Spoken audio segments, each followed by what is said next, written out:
Hi வணக்கம் மக்களே, நான் உங்கள் குட்டிமணி மீனவன். இப்போ நம்ம என்ன பார்க்க போகிறோம்னா வந்துட்டு ஆழ்கடலில் வந்துட்டு நம்ம செம்பரா மீன் எப்படி பிடிக்கிறாங்க அப்படிங்கிறது தான் இந்த வீடியோ நான் பதிவு பண்ணியிருக்கேன்.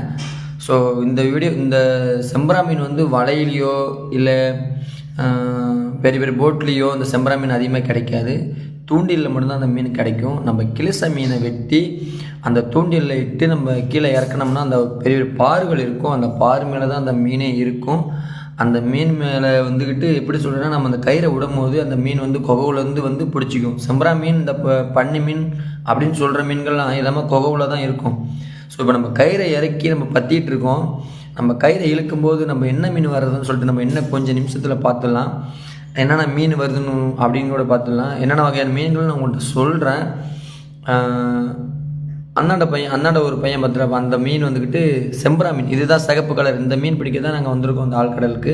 ஆனால் காற்று வேகமாக தான் இருக்குது. பட் இருந்தாலுமே நாங்கள் ஒரு ஜாலியாக தான் நாங்கள் ஃபன்னாக பண்ணிகிட்ருக்கோம். இந்த மீன் பேர் என்னென்னா நூலணி மீன்.